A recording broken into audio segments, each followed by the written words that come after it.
మన తండ్రి అయిన దేవుని యొద్ద నుండి ప్రభువైన యేసుక్రీస్తు వారి యొద్ద నుండి కృపా సమాధానములు మనందరికీ కలుగును గాక. ఆమేన్. దయచేసి కూర్చోనండి. మొట్టమొదటిగా గడిచిన పింకొగేసిమ ఆదివారం నుంచి లెంట్లోని క్వార్టర్గేసిమ ఆదివారంలోకి ప్రవేశింపజేసిన దేవాతి దేవునికి, తండ్రి కుమార పరిశుద్ధాత్మ త్రియక దేవుని నామానికి మహిమ కలుగును గాక. అలాగే చేరువచ్చిన మీ అందరూ కూడా నా హృదయపూర్వకమైన శుభములు, వందనములు. షాలోమ్. దేవుని యొక్క వాక్య భాగము మనము ధ్యానం చేసుకోబోయే ముందు గడిచిన వారము ఏం ధ్యానం చేసుకున్నామో ఒకసారి జ్ఞాపకం చేసుకున్నాం.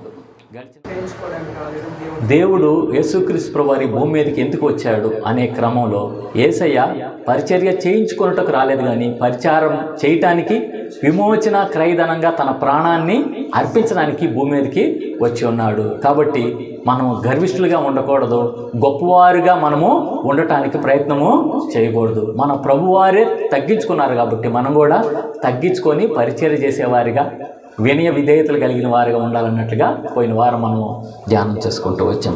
ఈ వారము వాక్య భాగము ఒకటి చదువుకొని ధ్యానంలోకి ప్రవేశిద్దామండి. పరిశుద్ధులైన మత్తయి వ్రాసిన సువార్త 16వ అధ్యాయము 24వ వచనము ఒకసారి చదువుకొని ముందుకి కొనసాగుదాము. మత్తయి 16:24.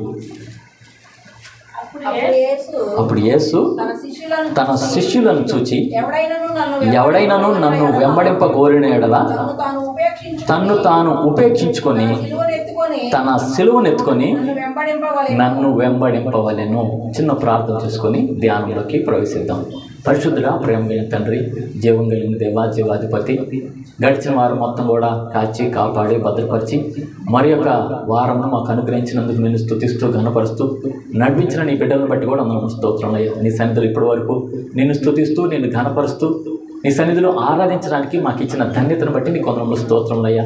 నడిపించిన బిడ్డలను బట్టి కూడా అందరం స్తోత్రములయ్యా. అలాగున నీ సన్నిధిలో నీ వాక్యం మేము ధ్యానం చేసుకోబోతున్నాం తండ్రి. అయా, మా యొక్క హృదయ ధ్యానాలు నీ దృష్టికి అంగీకారములుగా ఉండటానికి సహాయం చేయండి అయ్యా. మాకందరికీ వినగలిగే చెవి, గ్రహించగలిగే ఆత్మ, లోబడే మనసు దయచేయమని వేడుకొంటున్నాం తండ్రి. నిలబడుతున్న నీ దాసుడు ఒట్టివాడు, అయోగ్యుడు, అపాత్రుడయ్యా. నీ నోట నా మాట ఉంచి నా చేతి నీడలో నిన్ను కప్పి ఉన్నా అని చెప్పేసి వాగ్దానం ఇచ్చినట్లుగా ప్రభువా, అయ్యా నా నోట్లో నీ మాటలుంచి ప్రభువా, నీ బిడ్డలకి ఏ వాక్య ఆహారం అయితే అవసరం, ఏ వాక్యం ద్వారా నువ్వు బలపరచబోతున్నావు ఆ వాక్యాలే నీ బిడ్డలకు దయచేసి నా జ్ఞానాన్ని, నా సొంత మాటల్ని మరుగు చేయమని వేడుకొంచు. యేసు పరిశుద్ధ నామములో ప్రార్థించి వినయంగా వేడుకొంచున్నాము పరమ తండ్రి. ఆమేన్. మరొకసారి మీ అందరికీ శుభములు. చాలు. దేవుని యొక్క వాక్య భాగము మనము 3 పాఠ్య భాగాలు చదువుకుంటూ వచ్చాం. పాత నిబంధన పత్రికా పాఠ్య భాగాలు, అలాగే సువార్త పాఠ్య భాగం చదువుకుంటూ వచ్చాం.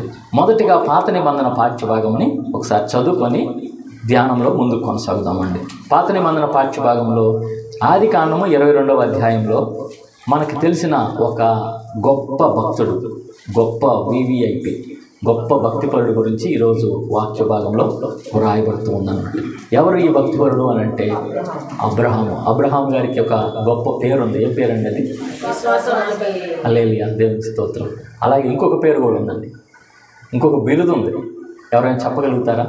సరే, నేను కొన్ని క్లూస్ ఇస్తాను. మోషేకి ఒక పేరు ఉంది, భూలోకం అంతటిలో సాత్వికుడు అనే పేరు ఉంది.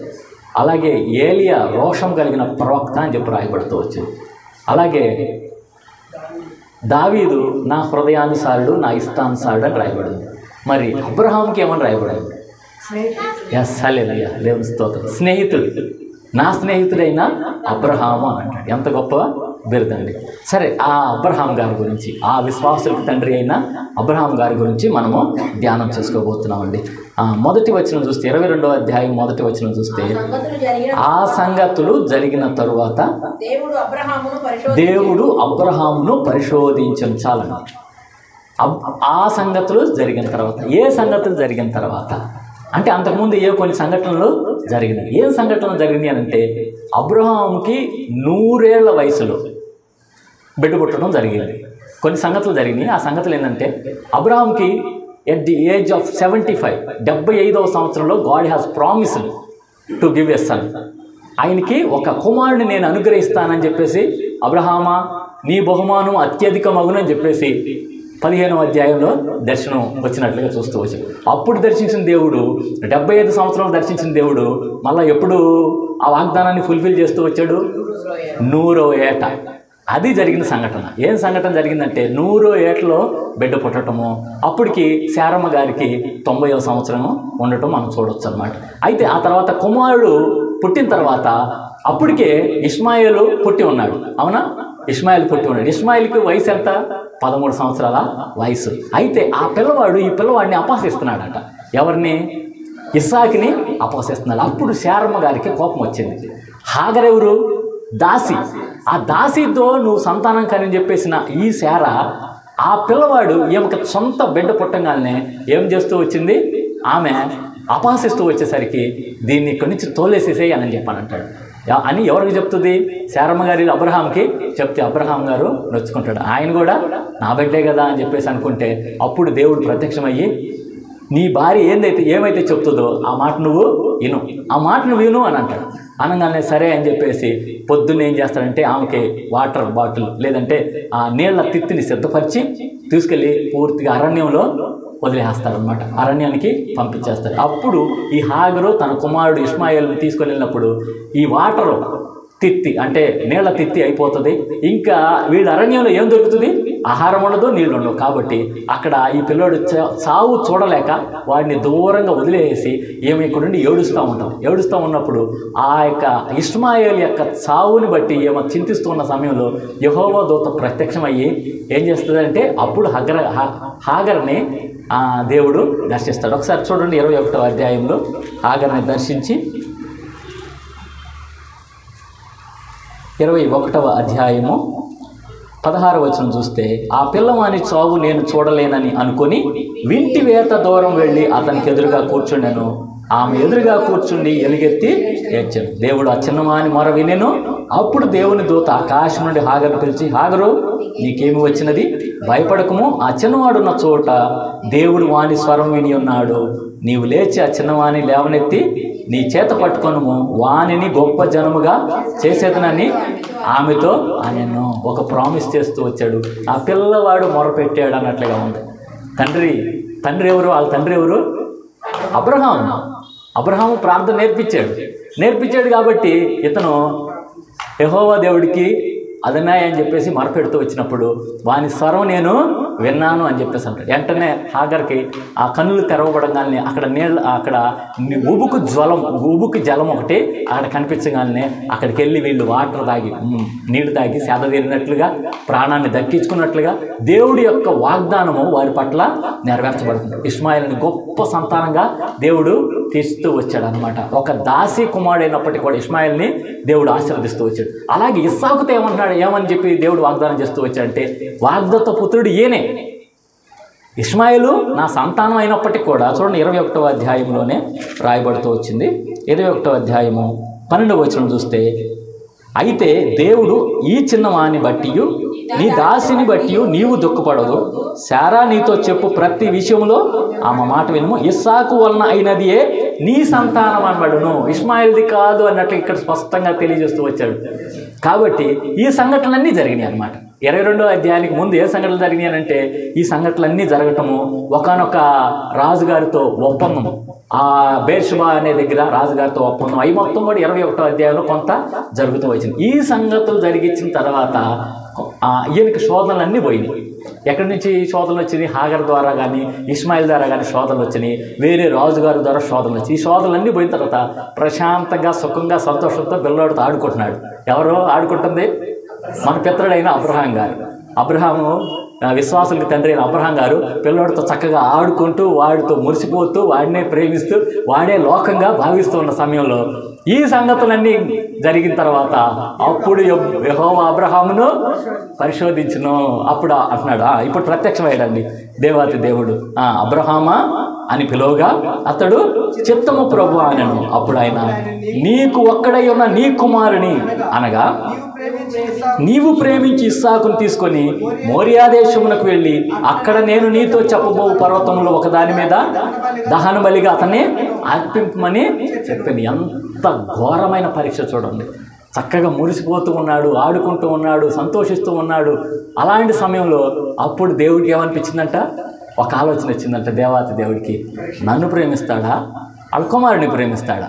100 ఏళ్ల తర్వాత పుట్టాడు కదా, రోజు మురిసిపోతున్నాడు కదా, చూద్దాం, లెట్ us see అని చెప్పేసి దేవుడు అనుకొని ఒకసారి పరిశోధన చేద్దాం, అసలుకి ఇతను నిజంగా నా భక్తుడా కాదా అని చెప్పేసి పరిశోధన చేద్దాం. అయ్యా అబ్రహామా అని చెప్పంగా చిత్తం ప్రభువా అని అంటాడు. చిత్తం ప్రభువా అనగానే, ఇదిగో నేను చూపించే ఆ మోరియా దేశానికి వెళ్ళి అక్కడున్న ఒక పర్వతాల్లో నీకు ఒకగానొక కుమారుడు, నీ ఏకైక కుమారుడు, నీ ముద్దుల బిడ్డ, నీ సొంత బిడ్డ, అతను తీసుకెళ్ళి అతను నాకు దహన బలిగా అర్పించు అనగానే, సరే ప్రభువా అని చెప్పేసి వెంటనే ఒప్పుకుంటాడు.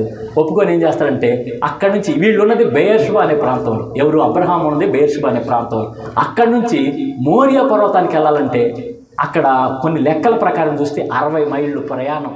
60 మైళ్ళు అంటే 3 దినాలు గాడిదకి గంత కట్టి గాడిద మీద ఆ కట్టెలు అవి పేర్చి అక్కడికి 3 దినాల ప్రయాణం అయ్యి వెళ్తాడనమాట. వెళ్ళినప్పుడు అక్కడ కింద కొండ క్రింద అక్కడ తనతో పాటు దాసులు ఉంటారు కదా. అబ్రహాం గొప్ప ధనవంతుడు, అబ్రహాంకి ఏమీ తక్కువ లేదు, గొప్ప ధనవంతుడు. తనకి దాసులు కూడా ఉన్నారనమాట. ఆ దాసులను, అయ్యా మీరు ఇక్కడే ఉండండి, మేము కొండ మీదకి వెళ్ళి యెహోవాకు మొక్కి ఆయనకి బలి అర్పించి మేము మరలా వస్తాము అని అంటాడు. అక్కడ ఒక మాట జాగ్రత్తగా గమనిద్దాం. 21వ అధ్యాయం 5వ వచనం చూడండి, 22వ అధ్యాయం 5వ వచనం. తన పనివారితో మీరు గాడిదతో ఇక్కడనే ఉండుడి, నేనును ఈ చిన్నవాడును అక్కడికి వెళ్ళి దేవునికి మ్రొక్కి మరలా మీ యొద్దకు వచ్చేదామని. ఇక్కడ బహువచనం కనిపిస్తుంది, మరలా మేము వస్తాము, we will come again, we will come back, will come down అని చెప్పేసి అంటున్నాడు. మరలా మేము తిరిగి వస్తాము. అయ్యా మేము అక్కడికి వెళ్ళి మొక్కి, దేవుడు నా పిల్లోడిని ఇచ్చేసేయమన్నాడు, ఎంతకాలం పెంచాను, అల్లారు ముద్దుగా పెంచాను, మరి ఆ దేవుడికి ఏమొచ్చిందో తెలియదయ్యా, వెళ్ళిపోయి అక్కడ ఇచ్చేసి నేను వస్తానయ్యా, మీరు ఉండండి అయ్యా అని చెప్పి ఏడ్చాడా? ఏడ్చాడు? No, he didn't cry, he didn't weep. అసలు ఆయన ఏడుపు కానీ శోధన ఎక్కడ కూడా కనిపించదు. అయ్యా మేము వెళ్ళి పైకి వెళ్ళి అక్కడికి వెళ్ళి మొక్కుకొని ఆరాధించి పూజించి మరలా మేము తిరిగి వచ్చేస్తాము, మీరు ఇక్కడే ఉండి, స్టే హియర్ ఓన్లీ, మీరు ఇక్కడే ఉండండి, మేము వెళ్ళి పైకి వెళ్ళి వస్తాము. వెళ్ళారు. వెళ్ళిన తర్వాత కట్టెలు పేరుస్తున్నాడు. ఇంక అన్నీ పేరుస్తుంటే కుమారుడికి ఇస్సాకుకి డౌట్ వచ్చింది, డాడీ దహన బలికి చదువు. ఇస్సాకు తన తండ్రి అబ్రహాంతో నా తండ్రి అని పిలిచాను. అందుకు అతడు ఏమి నా కుమారుడా అని. అప్పుడు అతడు నిప్పును కట్టెలు ఉన్నవి కానీ దహన బలికి గొర్రెపిల్ల ఏది అని అడిగాను. అబ్రహాము నా కుమారుడా, దేవుడే దహన బలికి గొర్రె పిల్లను చూచుకొనును. చేతులు ఎత్తి హల్లెలూయా చదువుదామా? ఎంత గొప్ప విశ్వాసం. అందుకనే ఫాదర్ ఆఫ్ బిలీవర్స్ ఆయన. అందరికీ కూడా విశ్వాసులు అందరికీ తండ్రి. 2 అద్భుతమైన మాటలు చెప్తూ వచ్చాడు. మేము వెళ్ళి మొక్కి మరలా వస్తామని. అదొకటేమో. కుమారుడు అడగగానే, అయ్యా దేవుడే చూసుకుంటాడు, అయ్యా లెట్ us go ahead, ముందుకెళ్దాం పద, నువ్వు ఆ గట్ల మీద పండుకోండి. ఇదంతా సంఘటన చూసేటప్పుడు ఇస్సాకు ఏమనుకోవాలి, మా డాడీ చెప్పేది ఏంటి, దేవుడే చూసుకుంటా అన్నాడు, నన్ను తీసుకొచ్చి పండుకోబెడుతున్నాడు అని చెప్పేసి ఇంకా తీరా చూస్తే చేతులు మొత్తం కట్టేసి, చేతులు కాళ్ళు కట్టేశాడు, దాని మీద పండుకోబెట్టాడు, కత్తి తీసాడు, వరలో నుంచి కత్తి తీసి ఇంకా సంసిద్ధుడు అవుతూ వచ్చాడు. అప్పుడైనా ఇందులో ఇస్సాకుని చూస్తే ఒక్క మాట అన్నాడా?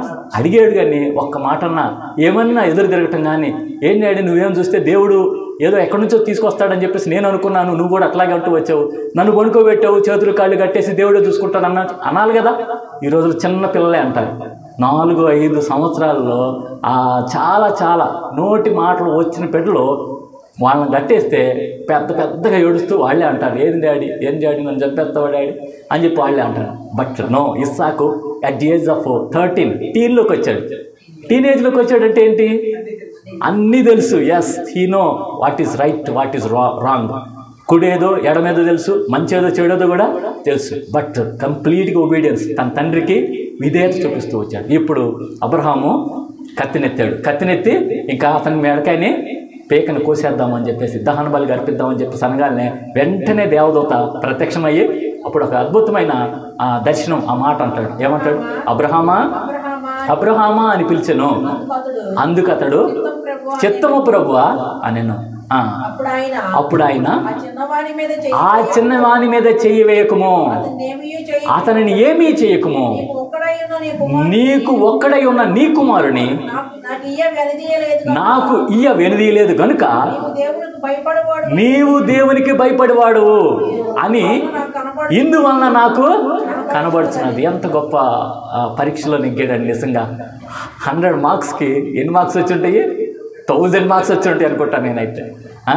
100కి 100 నువ్వు పాస్ అయ్యావు. You have passed in this exam. నువ్వు పాస్ అయిపోయావయ్యా. నేను అనుకున్నాను, ఏమనుకున్నాను, నువ్వు నన్ను కాకుండా నేను ఇచ్చిన ఆ బిడ్డని నువ్వు ప్రేమిస్తావేమో అనుకుంటే నువ్వు నిజంగా నాకు భయపడేవాడు అని నాకు ఇందువల్ల నాకు అర్థమవుతుంది. కాబట్టి ఇప్పుడు బ్లెస్ చేస్తాడు చూడండి. ఇప్పుడేమంటారు చూడండి ఆ బ్లెస్సింగ్. ఆ తర్వాత అక్కడ ఒక గొర్రె దొరుకుతుంది, ఆ పొట్టేలు దొరుకుతుంది. ఆ పొట్టేల్ని వధ చేయడం జరుగుతుంది.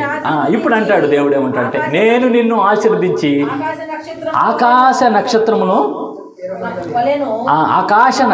వలెను సముద్ర తీరమందలి ఇసుక వలెను నీ సంతానమును నిశ్చయముగా విస్తరింపచేసేదని అని చెప్పేసి గొప్ప వాగ్దానం అండి. గొప్ప వాగ్దానం. ఆకాశ నక్షత్రాలు ఎన్నో లెక్క పెట్టగలుగుతామా? సముద్రపు ఇసుక రేణువులు ఎంత ఉండో లెక్క పెట్టగలుగుతామా? లెక్క పెట్టలేకపోయాం. ఆయనలో అబ్రహాం, మన పితరుడైన అబ్రహాంలో ఒకటే చూశాడు, యెహోవాయే చూచుకొనును. అక్కడ దహనబలికి గొర్రెపిల్ల ఎవరు చూసుకున్నారు? యెహోవా ఈరే చూచుకొనును అని చెప్పేసి చూచుకునే దేవుడు. యెహోవా నిస్సి విజయం ఇచ్చే దేవుడివి. యెహోవా షమ్మ ఇచ్చటున్న దేవుడు అని చెప్పేసి మనము ఆ చరణాలు చక్కగా పాడుకోవచ్చు అనమాట. అయితే ఇక్కడ దేవుడు అబ్రహాముని పరిశోధించినప్పుడు అబ్రహాం పరీక్షలో నెగ్గినట్లుగా అబ్రహాము దేవుడి గురించి ఒక మాట అన్నాడు, యెహోవా ఈరే, యెహోవాయే చూచుకొనును. ఆయనే చూసుకుంటాడు. He will provide everything, he will provide అని చెప్పేసి దేవుడు చూసుకుంటాడు అన్నట్లుగా ఈ వాక్య భాగాల ద్వారా ఇక్కడ మనం ఈ సంఘటన ద్వారా ఒకటి చూద్దాం. శోధన, పరిశోధన, ఇవి రెండు అబ్రహాముకి జరుగుతూ వచ్చినాయి. అబ్రహాముని పరిశోధించినప్పుడు, శోధన వచ్చినప్పుడు ఆయన పాస్ అయినట్లుగా, ఆయన ఉత్తీర్ణుడైనట్టుగా మనము చూసుకుంటూ వచ్చాము. తద్వారా ఆయన గొప్ప ఆశీర్వాదం కూడా పొందుకున్నామన్నట్టుగా మనం చూసుకోవచ్చు. అలాగే అబ్రహాం యొక్క విశ్వాసాన్ని మనము ఇక్కడ గమనించినట్లుగా. అయితే ఇక్కడ నూతన నిబంధన సువార్త పాఠ్యభాగంలోకి ప్రవేశిద్దామండి. సువార్త పాఠ్యభాగంలో ఏమని రాయబడిందంటే మత్తయి సువార్త 16వ అధ్యాయము 21వ వచనం నుంచి మనం ఒకసారి గమనిస్తే అక్కడ ఏమని రాయబడి ఉంటుందంటే, అప్పటి నుండి తాను యెరూషలేమునకు వెళ్ళి పెద్దల చేతను, ప్రధాన యాజకుల చేతను, శాస్త్రుల చేతను అనేక హింసలు పొంది చంపబడి 3వ దినమున లేచుట అగత్యమని యేసు తన శిష్యులకు తెలియచేయ మొదలుపెట్టి. అప్పటి నుండి అంటే ఎప్పటి నుండి అని అంటే అంతకుముందు కొంత సంఘటన జరిగింది. ఎప్పటి నుంచి అంటే దేవుడు అంటే యేసుక్రీస్తు ప్రభువారు తన ఆ శిష్యుల్ని ఏం చేస్తూ వచ్చంటే అడుగుతూ వచ్చాడు, మీరు నన్ను గురించి ఏమనుకుంటున్నారు అని చెప్పేసి తన శిష్యుల్ని అడుగుతూ వచ్చాడు. చూడండి అదే 16వ అధ్యాయంలో 15వ వచనం గమనిస్తే, అందుకైన మీరైతే నేను ఎవడనని చెప్పుకొంచున్నారని వారిని అడిగాను. అందుకు సీమోను పేతురు, నీవు సజీవుడకు దేవుని కుమారుడైన క్రీస్తు అని చెప్పాను. అందుకు యేసు, సీమోను బర్యోనా, నీవు ధన్యుడు, పరలోకముందున్న నా తండ్రి ఈ సంగతి నీకు బయలుపరిచేనే కానీ నరుడు నీకు బయలుపరచడు. ఇక్కడ ఒక సంఘటన జరిగింది. ఇక్కడ ఏం సంఘటన అంటే అప్పటి నుండి అంటే అంతకుముందు కొంత సంఘటన ఏం జరిగిందని అంటే యేసుక్రీస్తు ప్రభువారి గురించి అనేక విధాలుగా చెప్పుకుంటున్నారు. ఈయనెవరు? బాప్తిస్మిచ్చి యోహానా, ఏలియానా, లేకపోతే ఇంకా XYZ ఎవరు అని చెప్పేసి భర్జన పడుతూ ఉన్న టైంలో అప్పుడు ఆ విషయం వచ్చి పేతురు ప్రభువారికి చెప్తూ వచ్చాడు. ప్రభువారికి, అయ్యా నీ గురించి బాప్తిస్మిచ్చి యోహానా మరలా తిరిగి వచ్చాడా, ఎట్లాంటి అద్భుతాలు జరుగుతున్నాయి కాబట్టి ఆయన, లేకపోతే ఇంకొక ఏలియానా, లేకపోతే అని వీళ్ళు ఇట్లాగ అనుకుంటున్నారయ్యా అని చెప్పంటే, మరి నువ్వేమనుకుంటున్నావు చెప్పు అన్న. వాళ్ళ సంగతి ఓకే, కానీ నీ సంగతి ఏంటి, నువ్వేమనుకుంటున్నావు అంటే, అయ్యా నువ్వు సజీవుడు అయిన దేవుని కుమారుడు అయ్యా అని చెప్పి అనగానే, క్రీస్తు అయ్యా అని చెప్పేసి అనగానే, క్రీస్తు అని అంటే అంతకుముందు వరకు పరిశీలన శాస్త్రులు క్రీస్తు అభిషక్తుడు వస్తాడని ఎదురు చూస్తున్నారు, కానీ ఆయన క్రీస్తుగా అంగీకరించాలి. యేసుక్రీస్తు ప్రభువారిని అభిషక్తుడిగా పరిశీలన శాస్త్రాలు అంగీకరించాలి. అంగీకరించకపోతే నువ్వేమనుకుంటున్నావు పేతురు అని చెప్పానంటే, అయ్యా నువ్వు సజీవుడైన దేవుని కుమారుడైన క్రీస్తువి అని చెప్పనగానే ఇది పరలోకమందున తండ్రి బయలుపరిచే కానీ నరులు ఎవరు కూడా నీకు బయలుపరచాడు. బర్యోనా సీమోను పేతురు నువ్వు రాయిలాంటాడు అయ్యా, ఇదిగో పరలోకపు తాళపు చెవులు నేను నీకు ఇస్తున్నానని చెప్పేసి చెప్పాడు. పేతురికి గొప్ప రివార్డు ఇచ్చినట్టుగా అక్కడ చూస్తాం. ఆ తర్వాత ఆ అవార్డు రివార్డు పోయి ఇంకో పనిష్మెంట్కు వెళ్తాడనమాట. అక్కడ తర్వాత వాక్య భాగంలో మనం చూస్తే 16వ అధ్యాయంలో 22వ వచనంలో ఏమంటాడంటే, పేతురు ఆయన చేయి పట్టుకొని ప్రభువా, ఎప్పుడు ఏది దూరమగును గాక శిలువ మరణము హింసలు నీకు దూరమగును గాక. యేసుప్రభు ఏమంటాడు, అయ్యా ఇప్పటి నుంచి మనిషి కుమారుడు ఆ ప్రధాన యాజకులకి, రాజులకి, ప్రధాన యాజకులకి, అధికారులకి, శాస్త్రులకి అప్పగింపబడి ఆయన హింసింపబడటము, చనిపోవటం, 3 దినాలు లేవటం అనేది అగత్యము, శిలువ మరణానికి అప్పగించబడటము అగత్యమయ్యా అని చెప్పేసి తెలియజేస్తే పేతురు గారు వెంటనే చేపట్టుకొని, ప్రభు ఇది నీకు దూరం అగును గాక, నీకు ఇలాంటి హింసలు జరగకూడదు, నేనున్నాను, నీకు ఇలాంటి హింసలు ఇబ్బందులు ఏమీ జరగకూడదంటే వెంటనే గో బిహైండ్ మీ అని అంటాడు. పేటర్ సైతానా పో, పేటర్ అన్నాడు అక్కడ, సైతానా నా వెనకకు పొమ్ము అని చెప్పేసి అంటాడు. అక్కడ ఎంతో స్ట్రాంగ్గా, ఎంతో బలంగా పేతుర్ని గద్దించినట్లుగా ఉంటుంది. ఎందుకని గద్దిస్తూ వచ్చాడు? కొంచెం ముందు కొనసాగిద్దామండి.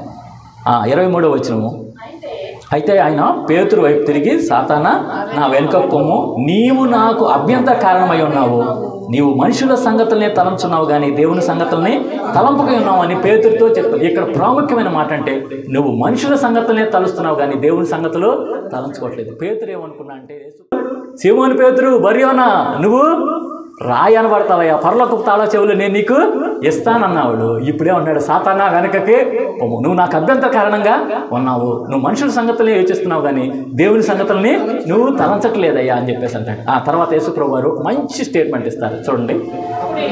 అప్పుడు యేసు తన శిష్యులను చూచి, ఎవడైనాను నన్ను వెంబడింపగోరిన ఎడల తన్ను తాను ఉపేక్షించుకొని తన సిలువనెత్తుకొని నన్ను, whoever follows me, whoever wants to follows me, they have to deny themselves.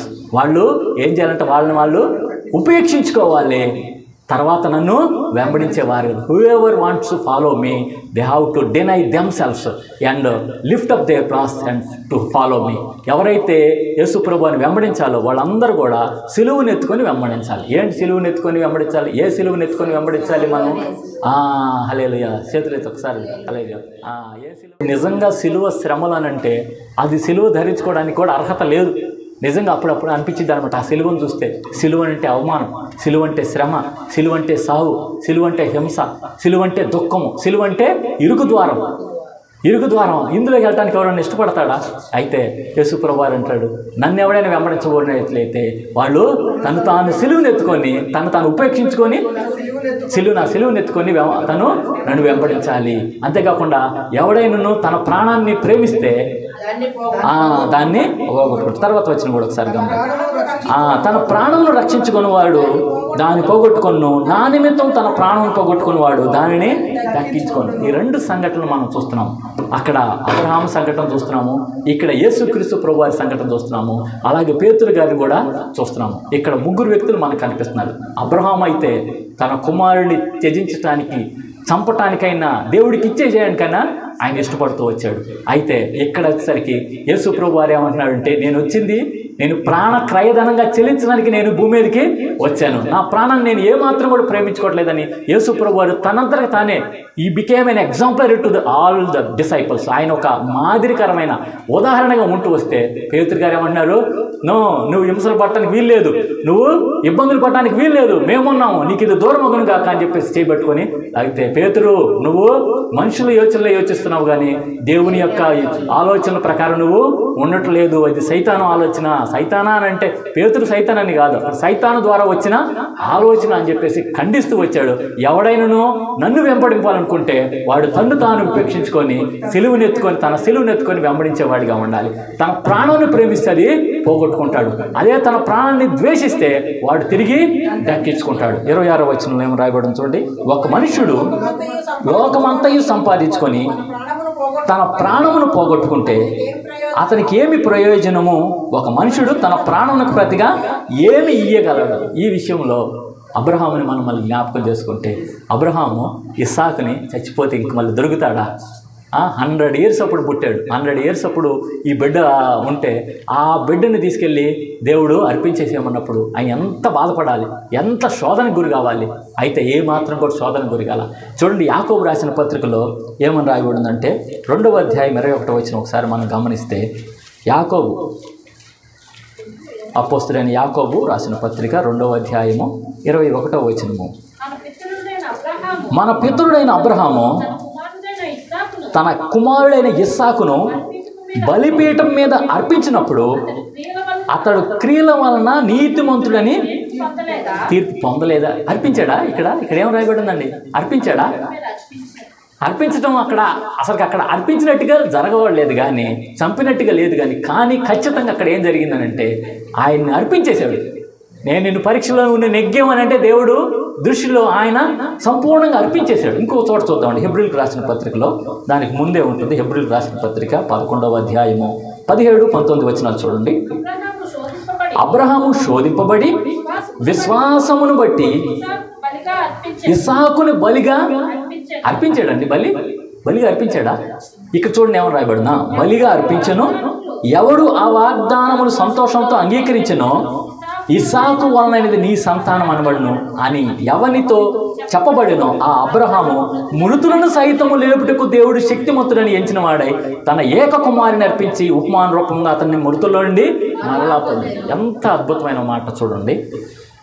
అర్పించకపోయినా కూడా ఈయన అర్పించేసాడు అని అంటున్నాడు.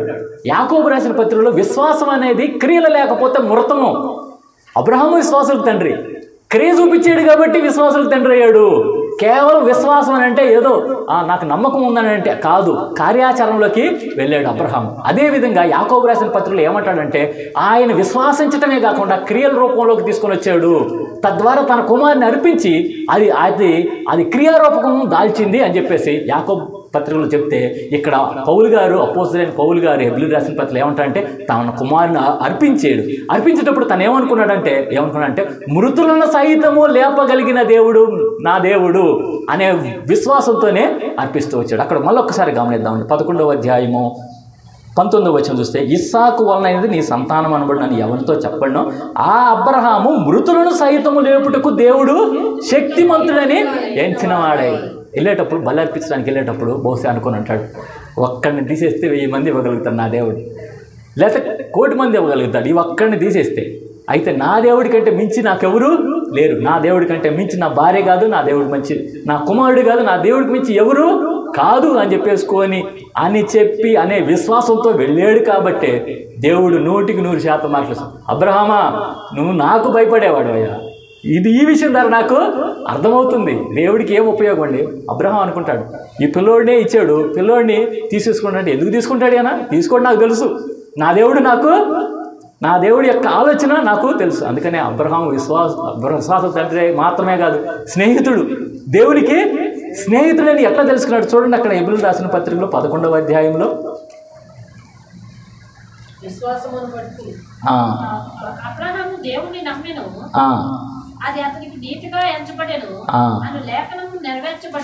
లేఖనము నెరవేర్చబడెను స్నేహితుడు అని చెప్పి రాయబడింది.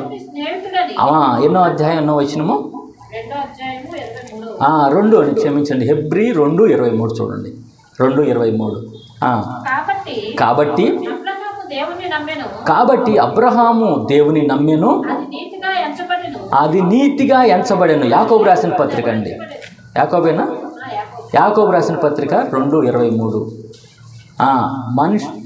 అబ్రహాము దేవుని నమ్మెను, అది అతనికి నీతిగా ఎంచబడెను అను లేఖనము నెరవేర్చబడెను, మరియు దేవుని స్నేహితుడని అతనికి పేరు కలిగెను. అందుకని పేరు కలిగిందండి.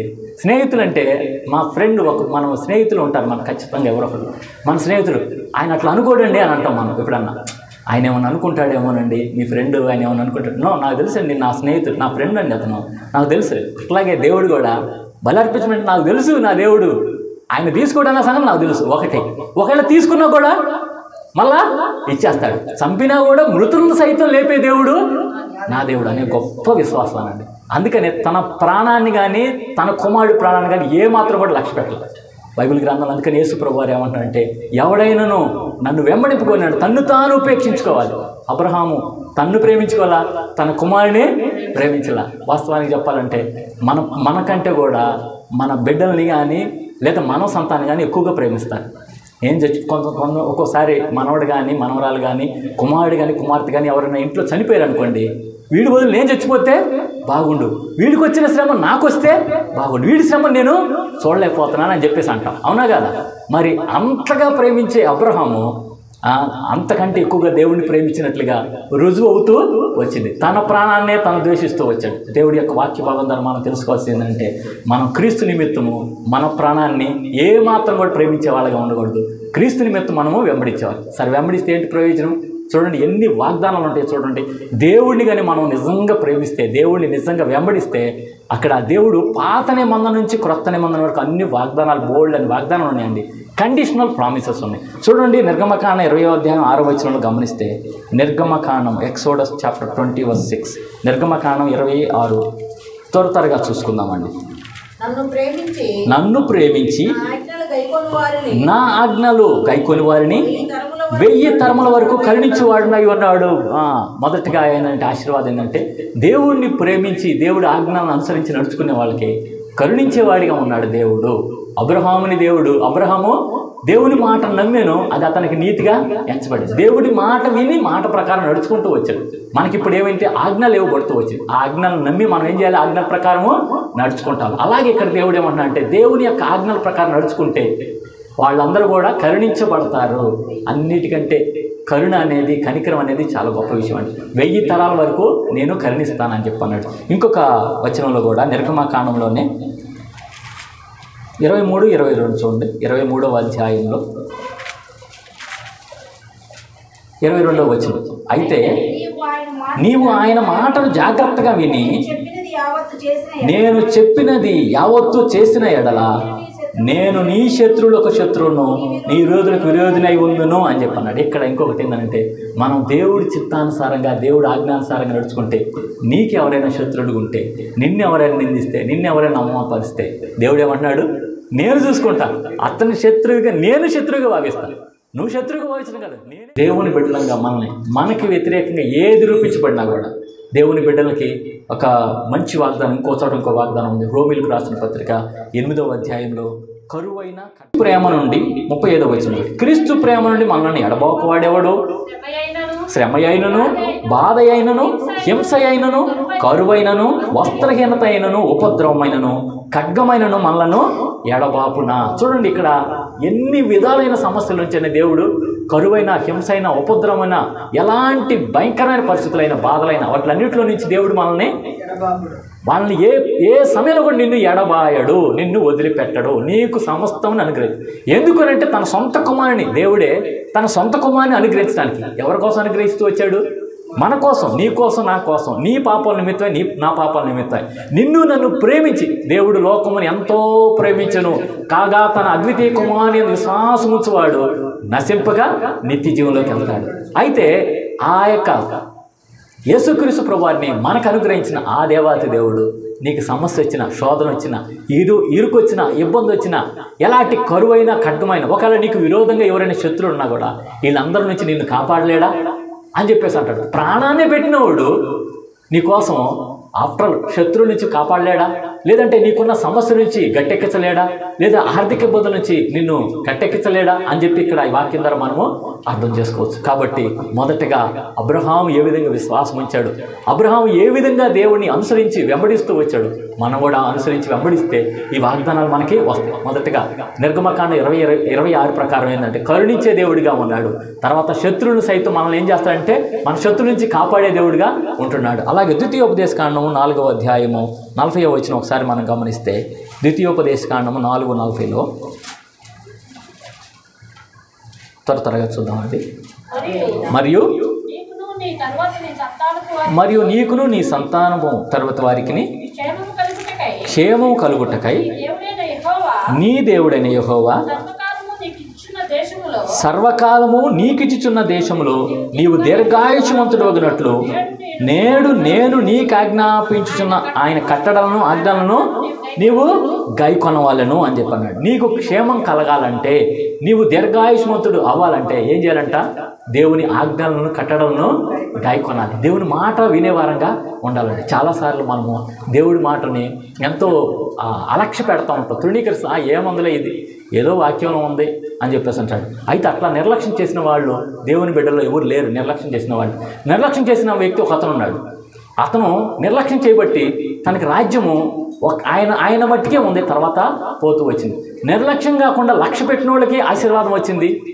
లక్ష్య పెట్టిన వాళ్ళలో మనకు బాగా తెలిసిన సుపరిచితుడైన అపోస్తుడైన పేతురు గారు ఉన్నారు కదా. పేతురు గారు ఒక చోట వలలేస్తూ ఉన్నప్పుడు యేసుప్రభు వారి తెల్లవారుజామున వచ్చి, పిల్లలారా నీ దగ్గర ఏమైనా ఆహారానికి ఉందా అని చెప్పేసి అంటాడు. ఒకనొక సందర్భంలో అయితే మామూలుగానే, అయ్యా మీరు ఏం చేస్తున్నారు అని అంటే, అయ్యా రాత్రి మొత్తం మేము వలలేస్తున్నాం అయ్యా, ఒక చేప కూడా మాకు పడలేదయ్యా అని చెప్పేసానంటే, అప్పుడు ధోని కుడి పక్కన వల వేయండి అని అంటాడు. ధోని కుడి పక్కన వల వేయండి అని అంటే అప్పుడు ఏమంటాడు? అయ్యా మేము రాత్రి మొత్తం ప్రయాసపడ్డాం కానీ మాకు ఒక్క చేప కూడా దొరకలేదు, అయినను నీ మాటను బట్టి నేను వల వేస్తున్నాను. ఇక్కడ చూడండి, మాటకి, దేవుడి మాటకి ఎంత ప్రాధాన్యత ఇచ్చారు. నీ మాటను బట్టి నేను వల వేస్తున్నాను అనగానే ఏమైంది? ఎన్ని చేపలు పడినాయి? విస్తారమైన చేపలు పడ్డాయి. ఆ విస్తారమైన చేపలకి అప్పుడు పేతురు గారు అంటే, అయ్యా పాపిని నన్ను క్షమించాయంటాడు. అద్భుతాలు చేసే దేవుడు అండి మన దేవుడు. మనం మాట నమ్మాలి కదా. ఒక వ్యక్తిని మాట నమ్మలేదు. చూడండి, రాజుల గ్రంథంలో ఉంటుందండి. చూడండి, 1 రాజులు 11వ అధ్యాయము 38వ వచనము. 1 రాజులు 11:38. 1 రాజులు 11:38లో నేను నీకు ఆజ్ఞాపించినదంతయు నీవు విని నా మార్గం అనుసరించి నడుచుచు నా దృష్టికి అనుకూలమైన దాన్ని జరిగించుచు నా సేవకుడైన దావీదు చేసినట్లు నా కట్టడలను నా ఆజ్ఞలను గైకొని ఎడల నేను నీకు తోడుగా ఉండి దావీదు కుటుంబమును శాశ్వతంగా నేను స్థిరపరిచినట్లు నిన్ను స్థిరపరిచి ఇశ్రాయేలు వారిని నీకు అప్పగించేదను అని ఎవరితో చెప్తూ వచ్చాడంటే, ఇక్కడ ఒక ప్రవక్త యెరోబాముతో చెప్తూ వచ్చాడు. జాగ్రత్తగా వినండి. యెరోబాము ఆ కింగ్డమ్ డివైడ్ అయ్యింది. యునైటెడ్ కింగ్డమ్, డివైడెడ్ కింగ్డమ్ అని అంటారు. ఇశ్రాయేలీ వారు, యూదా వారు. 12 గోత్రాల్లో 10 గోత్రాలు ఒక ప్రక్కకు వచ్చినాయి, 2 గోత్రాలు ఒక ప్రక్కకు వచ్చినాయి. ఈ 2 గోత్రాలు యూదా బెన్యామీన్ గోత్రం ఒక రాజ్యం అయితే, ఇశ్రాయేల్ 10 గోత్రాలు ఒక రాజ్యం అవుతూ వచ్చింది. ఈ 10 గోత్రాలకి ఒకళ్ళు రాజు అవుతూ వచ్చాడు. ఆ రాజు ఎవరంటే యెరోబాము. ఇక్కడ ఒక సందర్భం చూస్తే 29వ వచనం చూడండి. అంతటా యెరోబాము యెరూషలేము నుండి బయలువెడలిపోగా షిలోనీయుడును ప్రవక్తయునగు అహియా అతనిని మార్గమందు కనుగొనెను. అహియా క్రొత్త వస్త్రము ధరించుకొని ఉండెను. అక్కడ ఈ సందర్భం ఏంటంటే, ఆ క్రొత్త వస్త్రం ధరించుకున్న ఆ వస్త్రాన్ని 10 పేలికలు చేస్తాడు.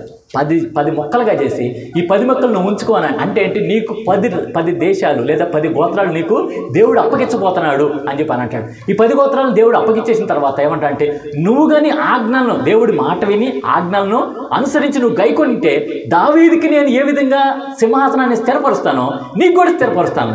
ఇప్పుడు దావీదు సింహాసనం యూదా గోత్రంలో అందరూ యూదా గోత్రికులే. దావీదు తర్వాత సొలొమోన్ తర్వాత రెహబాం తర్వాత అబియా, ఆసా, యెహోషాపాతు, అహియా తర్వాత అహజ్యా, అమజ్యా, ఉజ్జియా, యోతాము, ఆహాజు, హిజ్కియా, ఇంక వరుసగా రాజులు ఉంటూ వచ్చారు. తర్వాత యెహోయాహాజు, యెహోయాకీను, సిద్కియా, చివరి వరకు అందరూ కూడా యూదా గోత్రికులే రాజులు అవుతూ వచ్చారు. అందరూ కూడా. మరి చివరిలో యేసుక్రీస్తు ప్రభువారు కూడా ఏ గోత్రం నుంచి వచ్చినాడు? ఎస్, ఎందుకంటే గాడ్ హ్యాస్ గివెన్ ప్రామిస్. దేవుడు తన వాగ్దానం ఇచ్చాడు కాబట్టి మధ్యలో మనుషులు ఈ ఆజ్ఞను అతిక్రమించిన తనే ఆ గోత్రం నుంచి రాజుగా తన వాగ్దానాన్ని బట్టి తనే స్థిరపరచుకుంటూ వచ్చినట్టు మనం చూస్తాం. ఇదే వాగ్దానం ఎవరికి ఇచ్చాడు? యెరోబాముకి ఇచ్చాడు. ఇక్కడ చూడండి, ఇక్కడ యెరోబాముకి ఏమంటున్నాడంటే, మళ్ళొకసారి గమనించండి. చాలామందికి ఈ యొక్క వచనం చాలామందికి తెలియదు. ఏమంటాడు? నేను నీకు ఆజ్ఞాపించినదంతయో నీవు విని నా మార్గమును అనుసరించి నడుచుకోవాలని. ఎవరితో మాట్లాడటం పక్కగా అది దాన్ని కొంచెం ముందుకెళ్ళి చూస్తే యెరోబాముతో మాట్లాడాడు. యెరోబాము ఎవరు అని అంటే, రెహబాము ఏమో 2 గోత్రాలకు రాజు అయితే 10 గోత్రాలకు యెరోబాము రాజు అవుతూ వచ్చాడు. అది కూడా అహియా అనే ప్రవక్త ద్వారా అభిషేకించబడుతూ వచ్చినట్లుగా జరుగుతూ వచ్చింది. అయితే ఈ యెరోబాము ఏం చేశాడంటే, దేవుని ఆజ్ఞలను అనుసరించి నడుచుకోలేదు. అంతటితో ఆయన రాజ్యం పోయి మళ్ళీ ఇంకో గోత్రం వచ్చింది. యరొబాము చనిపోయిన తర్వాత ఇంకో గోత్రికులకు వచ్చింది. ఆ 10 గోత్రాల్లో ఒక్కొక్కడికి వస్తూ ఉంటుంది, కానీ ఒకే గోత్రంలో రాజరికం అనేది నిలబడదు. అయితే వేరాజ్ డేవిడ్స్ కింగ్డమ్ వచ్చేసరికి, దావీదు యొక్క రాజ్యం వచ్చేసరికి తదనంతరం వరుసగా తన కుమారులకి, అంటే దేవుడి మాట విషయంలో ఎప్పుడు కూడా తప్పిపోయే దేవుడు కాదు మన దేవుడు. దేవుడు వాగ్దానం ఇచ్చాడంటే ఖచ్చితంగా నెరవేరుస్తాడు. ఈ సంవత్సరం మనకు దేవుడు అన్ని వాగ్దానాలు పొందుకుంటూ వచ్చాడు.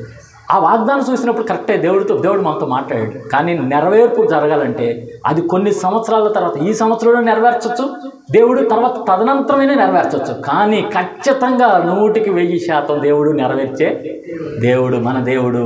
వాగ్దానాలను ఇచ్చి నెరవేర్చే దేవుడు. అడిగిన వాటికంటేనూ ఊహించిన వాటికంటేనూ అత్యధికంగా ఒక పాట కూడా ఉంది. వాగ్దానములానిచి నెరవేర్చువాడవు నీవే, వాగ్దానములానిచి నెరవేర్చువాడవు నీవే, నా దేవా నన్ను కాపాడువాడవు నీవే, నమ్మకమైన దేవా నిన్ను కాపాడువాడవు నీవే, ప్రభువా నిన్ను నే కొనియాడేదా, హల్లెలూయా పాడేదా, ప్రభు నిన్ను కొనియాడేదా, హల్లెలూయా పాడేదా,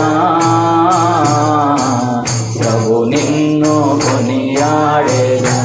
అలాగా వాగ్దానం ఇచ్చి నెరవేర్చే గొప్ప దేవుడు, నిన్ను నన్ను కాపాడే దేవుడు. కాబట్టి ఈ వాగ్దానాలు అబ్రహాము చేసిన వాగ్దానము అయితే దేవుడు నెరవేరుస్తూ వచ్చాడు. కావాల్సింది ఏంటంటే సాక్రిఫైస్ కావాలి, కావాల్సింది ఏంటంటే సమర్పణ కావాలండి, మన త్యాగం కావాలి. అబ్రహాం ఏం చేశాడు? తన కుమారుని ఇవ్వటానికి ఏమాత్రం కూడా వెనుక తీయలేదు. యేసుక్రీస్తు ప్రభు వారు కూడా నీ కోసం నా కోసం తన ప్రాణాలు అర్పించడానికి ఏమాత్రం కూడా వెనుక తీయలేదు. ఎందుకంటే నువ్వు నశించుకోవడం దేవుడికి ఇష్టం లేదు. యేసు ప్రభు వారు ఎందుకు తన ప్రాణాన్ని త్యాగం చేస్తూ వచ్చాడంటే, ఆయన ఏమన్నా పాపం చేశాడా, ఆయన ఏమన్నా శోధనకు గురవుతూ వచ్చాడా అని అంటే సైతాను ద్వారా శోధనే, కానీ ఆయన ఏ పాపము చేయలేదు.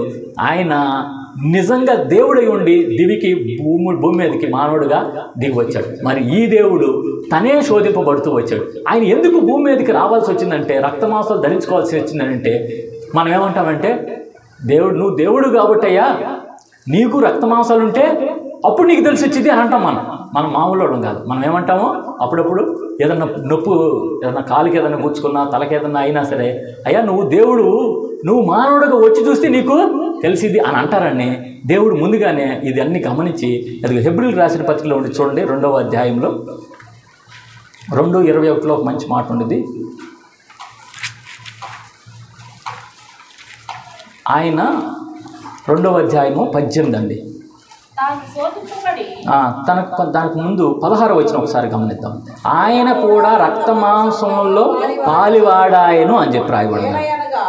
ఒక్క నిమిషం ఇక్కడ ఆగుదామండి. అక్కడ ఏమంటాడంటే, ఆయన కూడా రక్త మాంసంలో పాలాడు. నువ్వు నేను ఏం కలిగి ఉన్నావు? రక్తము మాంసము కలిగి ఉన్నాం. అందుకని నీ పెయిన్ ఏందో ఆయనకి తెలియాలి కాబట్టి ఆయన ఆ పెయిన్స్ మొత్తం కూడా, ఆ శ్రమలన్నీ కూడా అనుభవిస్తూ వచ్చాడు. ఆ అనుభవించినప్పుడు నీకేదైనా సహాయం కావాలంటే అప్పుడు యేసయ్య తట్టు తిరుగు అని అంటాడు. ఇక్కడ 18వ వచనం చూద్దామండి.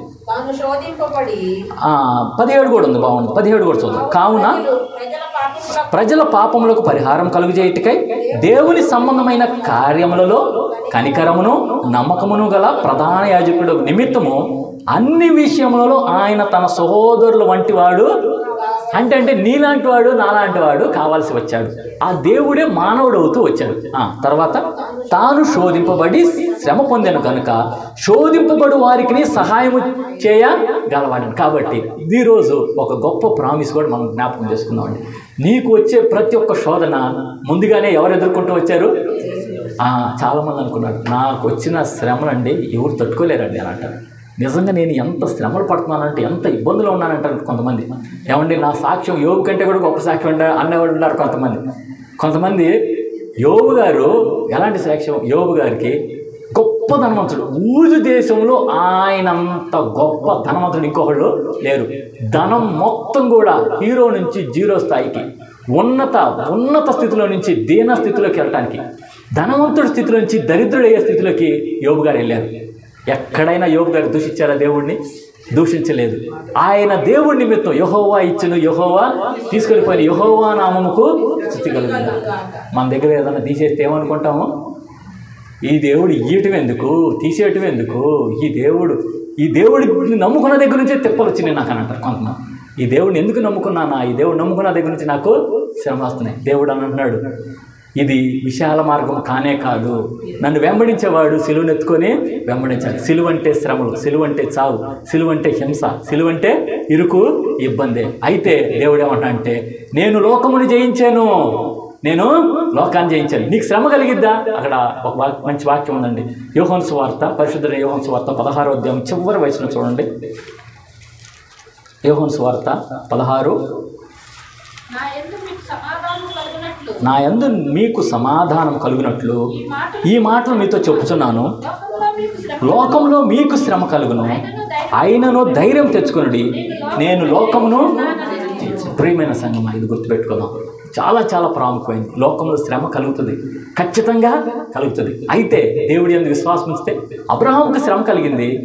How did he overcome? ఏ విధంగా ఆయన జయిస్తూ వచ్చాడు? విశ్వాసం ద్వారానే చేశాడు. నీతిమంతుడు విశ్వాసం మూలంలోనే జీవిస్తాడు. విశ్వాసం లేకపోతే నువ్వు చచ్చిన కుక్కతో సమానం, చచ్చిన చేపతో సమానం. ఊరడు కొట్టుకుని పోతుంది. చచ్చిన చేప ఏం చేస్తుంది? ఊరడికే ఆ బ్రతకటం కంటే లోకంలో కలిసిపోవటం బెస్ట్. అయితే దేవుడు ఏమంటాడంటే, లోకంలో జయించింది నీ విశ్వాసమే. దేవుడు ఏమన్నా వదిలిపెడతానంటున్నాడా? నేను నిన్ను ఎన్నడును విడువను ఎడబాయను, చూడుము నా అరచేతుల మీద నిన్ను.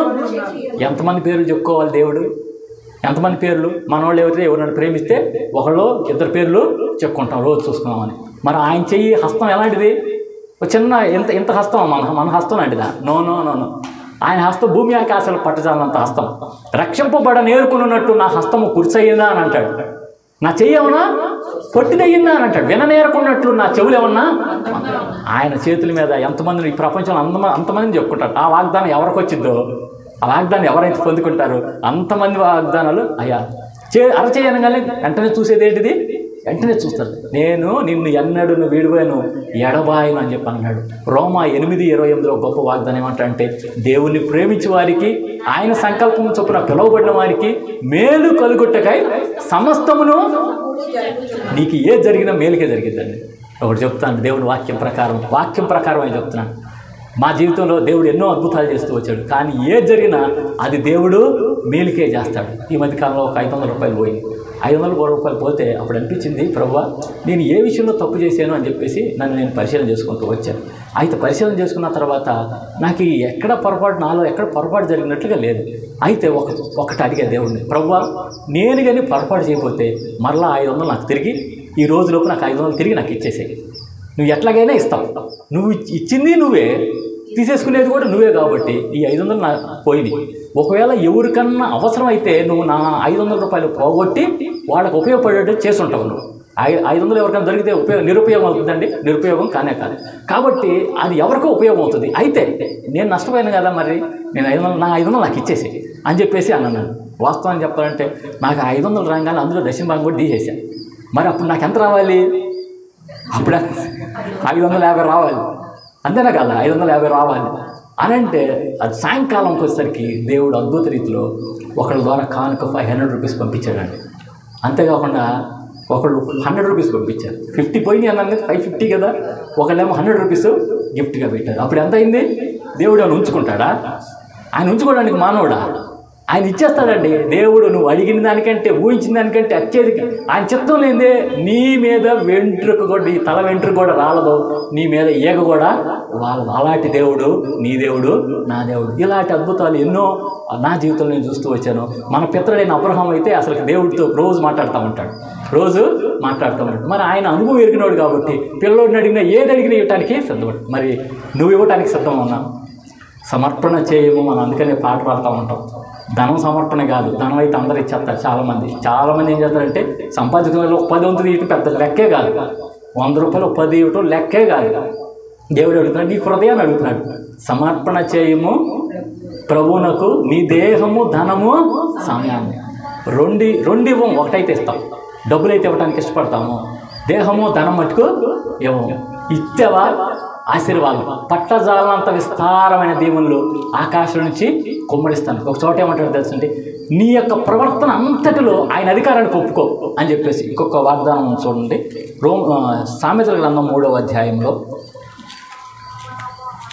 సామెతల గ్రంథము 3వ అధ్యాయము 5వ వచనం చూస్తే, నీ స్వబుద్ధిని, 3వ అధ్యాయం 5వ వచనం, నీ స్వబుద్ధిని ఆధారం చేసుకొనక నీ పూర్ణ హృదయంతో యెహోవా యందు నమ్మిక ఉంచుము, నీ ప్రవర్తన అంతటి యందు ఆయన అధికారమునకు ఒప్పుకొనుము, అప్పుడు ఆయన నీ త్రోవలను, అప్పుడు నీకు ఎలాంటి సమస్య ఉన్నా కూడా ఆ సమస్యను తొలగించి ఏం చేస్తాడు, త్రోవ సరళం చేస్తాడు. నువ్వు సాఫ్ట్గా నీ జీవితంలో చాలా నెమ్మదిగా వెళ్ళేట్టుగా దేవుడు సహాయం చేస్తాడు. ఇంకా తర్వాత ఇంకోటి ఏమంటాడంటే, ఇంకొక వాగ్దానం చూడండి, 9వ వచనం, నీ రాబడి అంతటిలో ప్రథమ ఫలమును నీ ఆస్తిలో భాగమునిచ్చి యెహోవాను కనపరచుము, అప్పుడు నీ కొట్లలో ధాన్యము సమృద్ధిగా ఉండును, నీ గానుగుల్లో నుండి క్రొత్త ద్రాక్షారసం పైకి. ఇవన్నీ వాగ్దానాలండి. ఎప్పుడు కండిషనల్ ప్రామిసెస్. ఎప్పుడు నువ్వు ఇస్తే నీ త్యాగాన్ని బట్టి దేవుడు నేను ఇస్తాను. దేవుడు ఏమంటున్నాడంటే 100 రూపాయలు ఇస్తున్నాడు. 100 రూపాయలు ఇచ్చి ఏమంటాడు, అదిగా 100. మొదటగా ఒకటి చెప్తాడు, సమయం. వారం రోజులు ఇస్తున్నాడు. 7 రోజులు నీకు ఇచ్చేసి 6 రోజులు నువ్వు తీసేసుకో, 1 రోజు నాకు ఇవ్వు అని అంటున్నాడు. 1 రోజు మటుకు నాకు ఇవ్వు అని అంటున్నాడు. ఆయనే మొత్తం తీసేసుకోవచ్చు. మనం ఏదో చెయ్యో కాలో పడగొట్టేస్తే మొత్తం రోజులు ఆయనయే. అవునా కాదా? అవునా కాదా? ఏదైనా నష్టం జరిగితే, శరీరానికి నష్టం జరిగితే ఇంక 24/7 అయిందే. అయితే ఆయన అట్లా అనుకోవట్లేదు. అయ్యా నీకు నేను 6 రోజులు ఇస్తున్నాను, మొత్తం 7 రోజులు నీకే ఇచ్చేస్తున్నాను, 6 రోజులు నువ్వు తీసేసుకో, 1 రోజు నాకు ఇవ్వనన్నాడు. తర్వాత ఏమన్నా అంటే 100 రూపాయలు ఇచ్చి ఏం చేస్తున్నాడంటే 90 రూపాయలు నువ్వు తీసుకో, 10 రూపాయలు నాకు ఇవ్వు. ముందుగానే 10 తీసుకొని 90 ఇవ్వచ్చుగా. అట్లా చేసే దేవుడు కాదు. అబ్రహాంకి ఏం చేశాడంటే అసలు ముందుగానే ఆ పిల్లని ఇవ్వకుండా ఉండొచ్చుగా, పరీక్ష చేసే కంటే నో అని టెస్ట్ చేస్తాడు అంతే. ఆయన ఆ పరీక్షలో మనము నెగ్గేవారిగా ఉండాలి. మనం నిత్యము ఆయన్ని తప్పితే ఎవరిని ప్రేమించకూడదండి. దేవుణ్ణి ప్రేమించే వారికి, ఆయన సంకల్పం చొప్పున పిలువబడిన వారికి మేలు కలుగుటకై సమస్తమును మేలు అనేది గుర్తుపెట్టుకుని, అక్కడ మేలే, నీకు ఏది జరిగినా మేలే.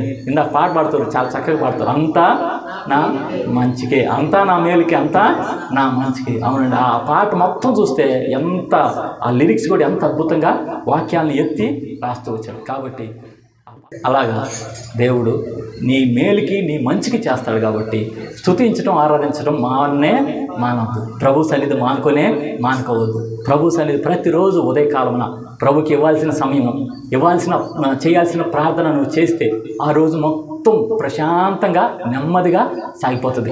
ఏది జరిగినా కూడా నష్టమైన అది మేలుకే జరుగుతూ వస్తుంది. అదే దేవుడికి దగ్గర అటెండెన్స్ తీసుకోలేదనుకోండి, దేవుడి సన్నిధిలోకి వెళ్ళి మనము ఏం చేయాలి, తంబేయలేదనుకోండి, అప్పుడు పరిస్థితి ఏమవుతుంది, ఆ రోజు మొత్తం కూడా సరిగ్గా పరిస్థితులన్నీ కూడా కరుగుగా ఉంటాయి. కాబట్టి ఈరోజు దేవుడిచ్చిన మాట ఏంటంటే, అబ్రహాము త్యాగం చేశాడు. అబ్రహాము ఆయన సమర్పించుకున్నాడు. నీలో ఆ సమర్పణ లేకపోతే ఆశీర్వాదము లేదు. కాబట్టి గుర్తుపెట్టుకోండి, మనము కుచ్ పానేకి లే కుచ్ హోనా పడితే, నువ్వు కొత్త ఇస్తే దేవుడు నో పెయిన్స్ నో గెయిన్స్. నీకు కష్టాలు లేకపోతే నీకు రాబడి కూడా ఏమీ ఉండదన్నట్లుగా. కాబట్టి దేవుడి నిమిత్తమై మన ప్రాణాన్ని మనం ప్రేమించుకునే వారిగా ఉండద్దు. మనం దేవుడి నిమిత్తమై ప్రాణం పోగొట్టుకుంటే తిరిగి దక్కించుకుంటాం. పౌలు గారు అంటాడు, నా మట్టుకైతే బ్రతుకుట క్రీస్తే, చావైతే లాభం. వదులుకున్నాడు. బైబిల్లో భక్తి పరులు అందరూ వదులుకుంటే 100 పొందుకున్నారు. వదులుకున్న వాళ్ళందరూ కూడా 100. పేతురు గారు అడుగుతూ ఉంటాడు, ప్రభు నేను నీ నిమిత్తము, ఒక ఆయన ఏమంటే ధనవంతుడిని నీ ధనం మొత్తం అమ్మేసి బీదలకి ఇవ్వయ్యా అని అంటాడు. అన్న తర్వాత పేతురు గారు సైలెంట్గా వచ్చి అడుగుతారు, ప్రభు మరి మేము వాళ్ళు వదిలిపెట్టాము, జీవనోపాధి వదిలిపెట్టాము, మనం అన్నీ వదిలిపెట్టాంగా, మా అమ్మ నాన్న అందరూ వదిలిపెట్టాంగా అని అంటే, పేతురు ఇహలోకంలో 100 అంతలు, పరలోకంలో 100 అంతలు. ఆమెనని చెప్పండి. ఎస్, నేను అదే చెప్తానండి. ఈ లోకంలో కూడా దేవుడు ఇవ్వకుండా ఎక్కడ కూడా నీకు తక్కువ చేయడు. ఈ లోకంలో ఇస్తాడు. ఇవ్వకపోతే ఆయన మన దేవుడు ఎందుకు అవుతాడండి? ఇక్కడ మనల్ని దేవుడు కేవలం కష్టపెట్టే దేవుడా? నో. దేవుడు ఇరుకులో విశాలత కలగజేసే దేవుడు. కాబట్టి ఈ మాటలను బట్టి ప్రకారం నువ్వు త్యాగం చెయ్యి, నీకు అద్భుతాలు, ఆశీర్వాదాలు దేవుడు ఇచ్చేవాడిగా ఉంటాడు. అలాంటి కృపలో పరిశుద్ధాత్మ దేవుడు మనల్ని నడిపించును గాక. సమస్త జ్ఞానం ఇచ్చిన దేవుని కృపా సమాధానం యేసుక్రీస్తు వలన మన హృదయములకి మన తలంపులకి కావలి ఉండును గాక. ఆమేన్. దహన బలిని